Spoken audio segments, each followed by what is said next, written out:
Bismillahirrahmanirrahim. Assalamualaikum warahmatullahi wabarakatuh. Alhamdulillahilladzi hadana li hada wa ma kunna linahtadiya laula an hadana Allah. Wassalatu wassalamu alaihi wa ala alihi wa ashabihi wa man tabi'ahum bi ihsanin ila yaumiddin. Rabbi shrah lana sudurana wa yassir lana umurana wahlul 'uqdatam min alsinatina yafqahu aqwalana. Alhamdulillah, bagaimana kabarnya teman-teman BMT Al-Siddiq? Hayakumullah, semoga Allah Subhanahu wa taala selalu memberikan hidayah dan juga perlindungan untuk kita semua. Amin amin ya rabbal alamin.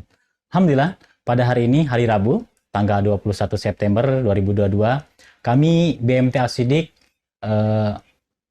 akan membuka webinar perihal EDE MTO, yaitu proyek pencacah kayu ya, mesin pencacah kayu untuk DLHK Badung Bali, yaitu dalam rangka kelestarian dan juga penjagaan kebersihan di pesisir pantai khususnya di Badung Bali.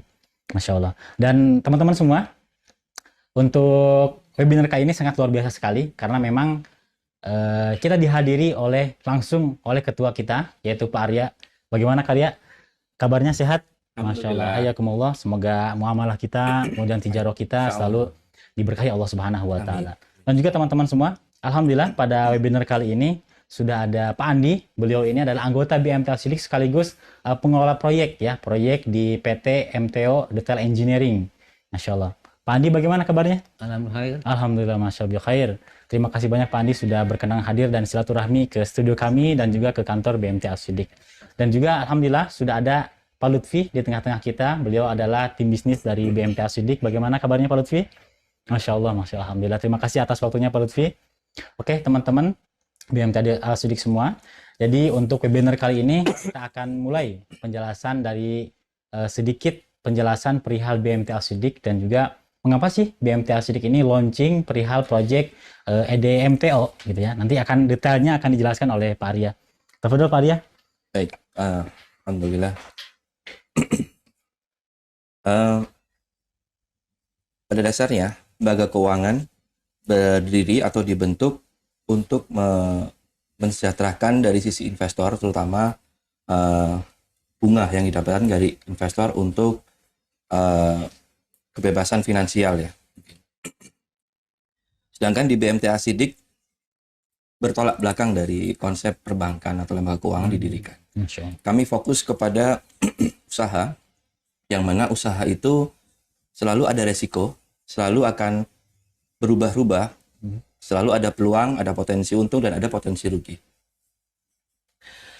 BMT Al-Siddiq dibentuk untuk memfasilitasi pemilik modal yang ingin mengembangkan dana dengan pengusaha yang ingin mengembangkan usahanya, tapi dengan cara yang memang sesuai dengan syariat. Oh, Masya Allah. Sehingga apabila usaha itu memiliki peluang, maka akan mendapatkan keuntungan. Apabila mendapatkan kerugian, maka akan mendapatkan kerugian sesuai dengan porsi modal yang disetorkan.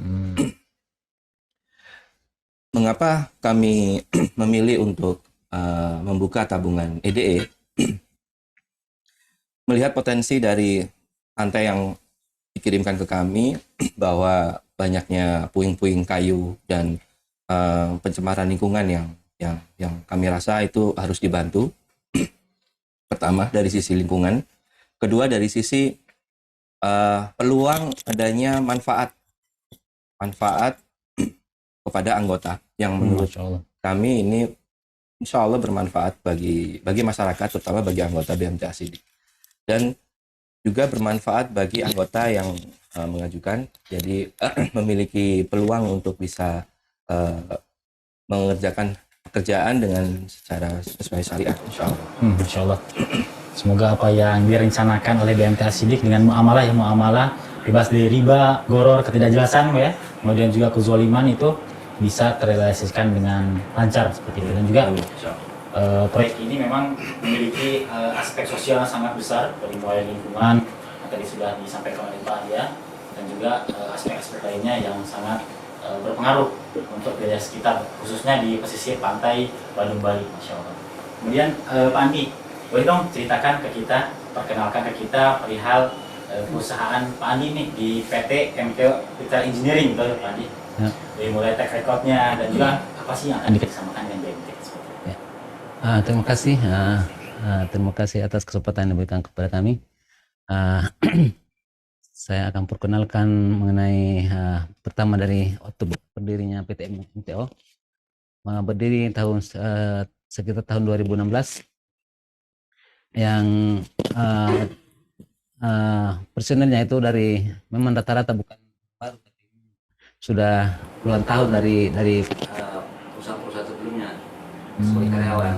Masya Allah. Bukan orang baru, tapi Jadi memang ahli di bidangnya Pak ya. mau keluar dan mau mandiri supaya bisa bermanfaat bagi orang lain. Masya Allah. Bukan hanya untuk menggantung kepada orang lain, tapi mau bermanfaat kepada orang lain. Itulah sebaik-baik manusia yang Betul, Masya Allah, Masya Allah. Perjalanan pertama tahun 2016, alhamdulillah Allah sudah ngasih untuk proyek. Kebetulan waktu itu ada proyek dari Menristek yang kami kerjakan, yang kami dikasih waktu itu dengan nilai kurang lebih 850 juta. Alhamdulillah dengan waktu 45 hari kami bisa selesaikan 25 hari. Yang pelaksanaan itu instalasi mesin-mesin di Kaur, Bengkulu. Masya Allah. Tahun kedua kami juga dikasih oleh Allah untuk melaksanakan handle proyek yang di Brau, Malang, yang 1,7 miliar. Alhamdulillah kami juga bisa selesaikan dengan cepat waktu. Dan berikutnya kami dapat proyek di rata-rata di Puspitek, kompleks Puspitek, seperti BPT, Batan, pun SDM juga, karena SDM juga ada di sekitar sana, bukan di komplek Puspiteknya. Untuk kesempatan ini, tahun ini alhamdulillah kami dikasih oleh Allah, yang mana oleh Allah untuk mengerjakan proyek yang cukup besar buat skala TO. Masya Allah. Karena sekitar 7 miliar lebih. Masya Allah. Dan mau tidak mau kami harus minta bantuan ke saudara-saudara kami dari BMT untuk mengerjakan, untuk bisa mendanai proyek ini supaya kami bisa laksanakan secara syariat, supaya Allah lebih ridho dalam melaksanakan Betul sekali. Betul. Jadi tinggal kalau sudah pembiayanya secara syariat, tinggal doa saja supaya bisa diselesaikan dengan sebaik-baiknya. Masya Allah. Terima kasih Pak Andi penjelasannya, dan alhamdulillah rekan-rekan semua, kita sudah sama-sama mendengarkan penjelasan dari mulai track record dan juga niat di awal dibentuknya perusahaan MTO ini memang untuk kesejahteraan umat, ya. Sebagaimana hadis Rasulullah SAW, khairukum khairunas anfa'um linnas. Sebaik-baiknya manusia adalah yang bermanfaat bagi yang lainnya. Dan ini dibuktikan dengan track record Pak Andi ini di PT MTO, bahwa memang dari tahun 2016 sampai dengan tahun 2022 eksis dan selalu mendapatkan lelangan LPSE atau lelangan-lelangan yang dia ikuti. Inilah dari Allah Subhanahu wa taala. Dan pada hari ini kita akan menjelaskan lebih detailnya dari segi bisnis. Nah, insya Allah akan dijelaskan oleh bidangnya, yaitu Pak Lutfi selaku dari tim bisnis BMT City perihal dari sisi risiko dan juga informasi-informasi bisnis yang sudah disampaikan dari PT MTO ke BMT City. Silakan Pak Lutfi. Bismillah. Baik, teman-teman sekalian ya, anggota PRT dan teman-teman sekalian yang ada di studio juga. Memang dari sisi bisnis kami sudah telusuri dan ya best effort kami validasi maupun verifikasi bagaimana nanti ketika bisnis ini dijalankan itu revenue-nya itu bisa kita pastikan, termasuk risiko-risikonya juga kita sudah petakan simpul-simpulnya, nanti potensinya ada di mana. Misalnya apakah misalnya terkait nanti dari off-spec, artinya ketika nanti barang diserahkan itu mungkin kualitasnya tidak memenuhi dengan requirement si DLHK, itu juga terus kita petakan risikonya, bagaimana cara mengatasinya. Nanti teman-teman bisa tanya lebih lanjut ketika sesi Q&A ya, karena supaya lebih mengalir gitu diskusinya. Dan juga nanti waktu itu kami juga sudah verifikasi mengenai partner yang digandeng oleh teman-teman MTU ini, oleh Pak Andi, untuk bareng-bareng mengerjakan ini. Kami juga sudah kunjungi ke lapangannya, kapabilitas mereka sudah kami cek, track record mereka bagaimana, sampai apakah di workshop mereka itu ada schedule atau ada slot untuk mengerjakan ini.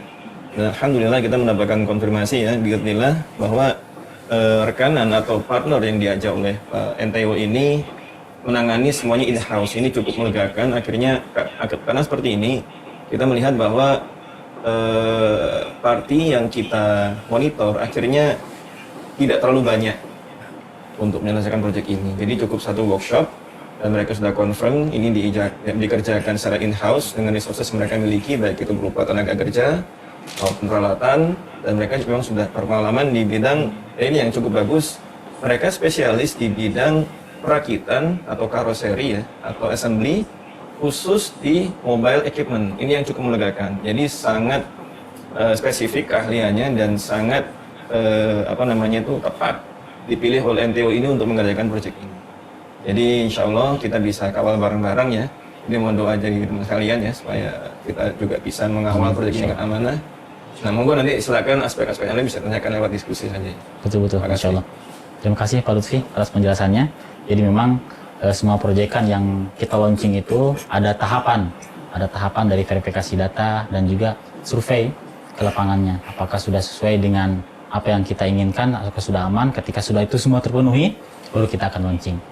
Kemudian kita sama-sama melihat video ya, ada video ini, video situasi di pesisir pantai Badung Bali yang memang kita bisa lihat sendiri, Masya Allah sekali ini sampah-sampah dari puing-puing kayu dari tengah laut yang terbawa arus dan ombak arus laut itu ke pesisir pantai. Kemudian informasi dari DLHK Badung Bali ini sudah tidak bisa lagi untuk ditampung. Oleh karena itu mereka menginstruksikan untuk pengadaan mesin pencacah kayu. Jadi nanti kayu-kayu gelondongan di sini akan dicaca, akan dihancurkan oleh wood chipper nanti dan akan dibantu dengan crane crab untuk pengambilannya dan juga pendistribusian si limbah nanti akan diangkut dengan hino, yaitu di mesin pencacah tadi. Jadi mesin pencacah kayu tadi itu terdiri 3 unit. Yang pertama ada mobil hinonya, truk hinonya, kemudian ada crane crabnya, kemudian juga nanti ada wood chipper yang akan menghancurkan gelondongan kayu yang berserakan di pantai tadi. Oke, mungkin untuk sesi diskusi nih tanya jawab boleh untuk rekan-rekan atau teman-teman BMTO Sidik yang ingin bertanya seputar MTO ini, boleh sambil di chat saja, di Zoom chat ya, nanti akan dibacakan oleh saya. Oke. Bismillah, ada pertanyaan. Bismillahirrahmanirrahim. Kalau melihat update modal per 21 September baru terkumpul 520 juta dari 3,1 M. Jika kita melihat dari timeline proyek ini cukup padat dan pembayaran truk mulai tanggal 30 September. Bagaimana jika belum terkumpul dananya, mengingat tinggal 9 hari lagi seperti itu? Mungkin Pak Lutfi atau Pak Arya yang akan menjawabnya. Baik, bismillah. Kalau melihat dari skenario project dari MTO, kebagi menjadi 3 ya. 1 truk hino, 2 wood chipper dan crane crab. Fokus utama kita di hino pertama. Masya Allah. Dan insya Allah dengan potensi per hari ini, melihat dari tabungan yang terbuka itu, insya Allah bisa kita laksanakan Pak. Insya Allah untuk tabungan hino udah bisa. Tinggal kita melihat potensi untuk crane crab dan wood chipper. Memang solusinya begini. Solusinya memang pertama, informasi yang kita sebarkan ke anggota ini memang belum masif ya, karena memang pertama kita memang lagi ada kendala notifikasi di perangkat sehingga belum semua anggota menerima pesan ini. Tujuan juga kita membuat pesan ini adalah untuk bisa menginformasikan ke teman-teman yang mungkin belum menerima pesan, sehingga mungkin jeda waktunya masih bisa kita perpanjang nanti. Kemudian timeline pembayarannya juga masih bisa mengikuti. Tentunya kami memang punya beberapa backupan untuk metode pembayaran nantinya. Tapi sebelumnya kami akan membuka untuk kesempatan peluang bagi anggota terlebih dahulu. Masya Allah, terima kasih atas feedbacknya Pak Arya. Kemudian sini ada pertanyaan lagi. Mungkin ini ditujukan untuk cocoknya untuk Pak Andi ya. Di sini ada pertanyaan dari teman-teman BMT. Apakah ada kemungkinan mesin tidak sesuai dengan spek yang diminta ketika 3 unit lagi sudah diinstal, seperti itu Pak Andi. Ya, kalau mengenai spek, spek itu sudah ditetapkan di waktu tender. Dia tender. Jadi itu sudah tidak boleh lagi berubah. Dan kalau kami running proyek ini, kami juga sudah minta approval dari Indonesia-nya. Jadi tidak perlu khawatir bahwa akan ada spek yang tidak diterima, karena mulai dari tender kita harus konsisten sampai ke pembelian, sampai ke FAT, sampai pengiriman itu sudah sama, tidak ada yang beda. Dan di-approve bukan hanya sekedar ini, harus di-approve tanda tangan oleh usernya. Jadi kalau ada perubahan nanti itu kan kesalahan. Dan kami juga akan konsisten untuk menyamakan spek yang di tender itu sampai ke handover. Memang kalau di pemerintahan begitu itu. Spek yang dipakai di tender tidak boleh berubah sampai ke handover. Itulah enaknya kalau di LPSA ya Pak ya. Masya Allah sudah tidak boleh ada yang sampai berubah spesifik itu. Jadi mungkin gimana? Ya, mungkin menambah juga supaya menguatkan keyakinan teman-teman anggota nih. Siapa tahu masih ada yang masih ingin mempelajari lebih lanjut, ini jangan khawatir, insya Allah kami sudah melakukan deep checking terhadap hal yang ditanyakan tadi. Misalnya seperti ini, workshop yang tadi kami katakan mereka melakukan assembly tadi posisinya di Bekasi, sedangkan serah terima deliverables-nya itu ada di Bali. Berarti kan ada risiko nih, apakah nanti barang ketika sampai di Bali itu ditolak gitu ya, meskipun spek yang mungkin minor gitu, kurangnya minor. Jadi kami kemarin juga sudah sepakati Pak ya, tadi dengan pihak workshop juga, pihak teknik atau berkah teknik di Bekasi itu, bahwa andai kata misalnya seperti ini, ketika barang sudah terakit katakan 80% sekitar, nah ini kami akan undang teman-teman MTO akan undang tim DLHK untuk witness di workshop, sehingga situ dapat dilakukan pre-assessment apakah itu sudah sesuai dengan requirement mereka atau enggak. Kita juga sampai situ juga akan ada dokumen menyepakati semuanya berita acara sudah witness. Jadi ketika barang itu nanti diantarkan ke Bali itu sudah melalui, ibaratnya sudah diterima sebelumnya oleh sebelum dikirim. Iya. Apakah ada kemungkinan keterlambatan pembayaran dari DLHK Bandung Bali? Ya, kalau di pemerintahan namanya anggaran APBD itu semua anggaran yang dialokasikan ke daerah itu sudah diparkir di daerah masing-masing. Kalau sudah terbit SK calon penyedia itu harus diparkir. Kalau akan menyeberang tahun berikutnya harus diparkir di calon penyedia, bukan lagi atau ditarik ke pusat kalau seandainya tidak ada calon penyedia. Tapi kalau ada calon penyedia seperti sekarang ini, karena kami sudah ada SPP nama sekarang, surat perintah pengiriman, itu harus diparkir di nomor rekening penyedia. Jadi entah itu kalau seandainya pekerjaan itu handover-nya belum selesai, mungkin dalam keadaan buku belum bisa dicair. Tapi kalau sudah selesai harus cair. Betul. Jadi tidak ada kesempatan untuk bisa tidak dibayar oleh daerah, karena daerah itu harus markir, harus keluar di kasnya. Karena itu sudah berlaku untuk seluruh Indonesia, bukan hanya di daerah-daerah tertentu saja. Semua Indonesia harus begitu. Bisa menambahkan juga bahwa ini ya, untuk menghindari keraguan-keraguan teman-teman semua, MTO ini sudah ditunjuk sebagai pemenang.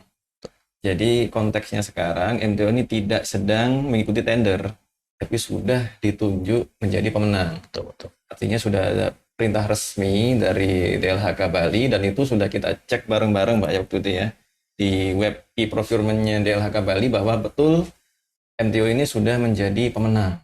Dan juga ada backup dokumen kedua berupa dokumen Pak ya, dari surat perintah kerja sebenarnya. Itu yang satu hal. Kemudian hal yang lain, bagaimana jika ada keterlambatan? Nah, perlu diketahui teman-teman bahwa di ekosistem pemerintahan, salah satu tolok ukur kinerja mereka adalah spending. Dan spending ini udah dikunci. Ketika Betul. suatu pengadaan sudah ditunjuk pemenangnya, itu harus dibayar. Atau pilihannya, PIC yang bersangkutan di dinas yang terkait itu mendapatkan hukuman karena nggak terrealisasi. Jadi ada poin yang kedua yang bagus. Nah, ketika tadi jelaskan Pak Andi, bagaimana jika lewat tahun pembayarannya nanti yang jawabannya Pak Andi. Kira-kira seperti itu. Masya Allah, sangat jelas sekali.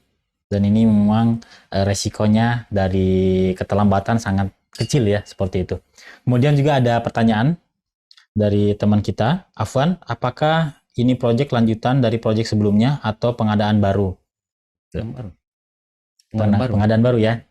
Untuk jelasnya pengadaan baru karena memang PT MTO ini di tahun 2022 ini di September, di Agustus ya tepatnya, sudah memenangkan LPSE. Jadi memang pengadaan DLHK ini dilelang dari 30 berapa? Dari 61